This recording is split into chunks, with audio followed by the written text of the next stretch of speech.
Mengapa mesti ada tempat perlindungan? Mengapa orang-orang yang tidak sengaja menghilangkan nyawa seseorang itu harus dilindungi, saudara? Tuhan menetapkan adanya kota perlindungan agar umat Tuhan tidak melakukan hukum rimba atau bertindak semena-mena dan main hakim sendiri. Adanya kota perlindungan mau menegaskan bahwa Tuhan ingin agar umatnya hidup dalam kebenaran dan keadilan. Jadi kalau kita menghakimi orang yang melakukan kesalahan dengan cara yang salah dan keliru, apa bedanya kita dengan itu? Kenyataan membuktikan sudah banyak sekali kasus-kasus seperti pengeroyokan secara sepihak yang mengakibatkan kematian seorang dan pada akhirnya menyeret orang-orang yang tersulut emosi masuk penjara.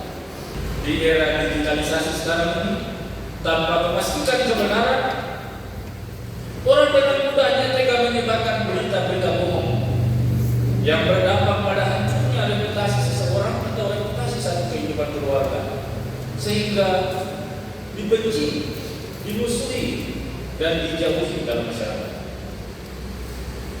Melalui nas bacaan Alkitab ini, selaku umat Tuhan kita memiliki tanggung jawab sosial dan kepekaan terhadap berbagai kejadian yang terjadi di sekeliling kita. Kejadian-kejadian yang kita alami dalam hidup tiap-tiap hari mesti menyadarkan kita bahwa kita semua memiliki tanggung jawab untuk menjaga kondisi-kondisi kehidupan di sekitar kita semua.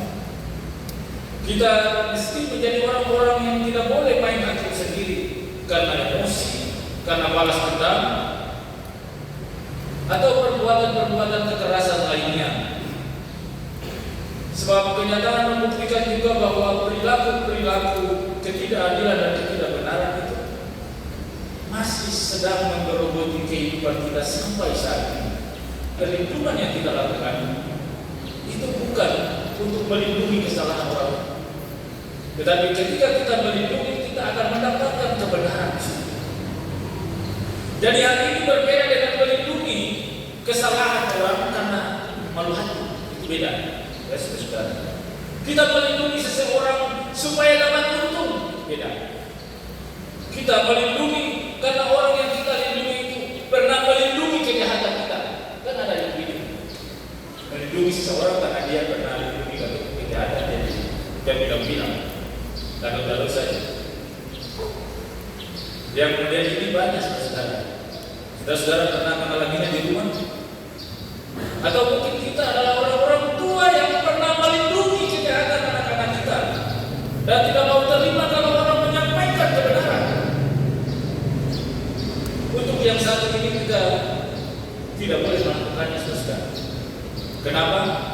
Sebab berbohong untuk melindungi kesalahan seseorang yang kita cintai hanya akan menghancurkan dia pada waktu. Dan dia akan melakukan hal yang lebih jahat dari yang pernah kita lakukan.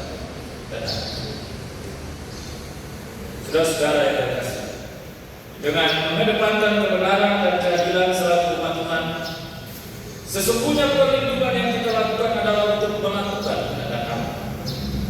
Karena itu mari kita membangun komitmen untuk menghindari diri dari main hakim sendiri. Marilah kita berpegang pada keadilan dan kebenaran dan jadilah pelindung kepada mereka yang tidak bersalah. Tuhan melindungi kita dengan tangannya, saudara. Dia menghukum dengan benar, dia menghukum dengan adil dan penuh kasih. Dengan buah-buah kasih, sukacita dan damai sejahtera, marilah kita menjadikan keluarga-keluarga kita, jemaat kita, negeri di mana kita tinggal, juga tempat-tempat di mana kita berjuang dan bekerja, mesti terbuka sebagai rumah bersama untuk menghadirkan rasa damai, tempat berlindung semua orang yang diperhadapkan dengan kesulitan, sehingga kita semua merasakan pemulihan, merasakan pertobatan dan perubahan.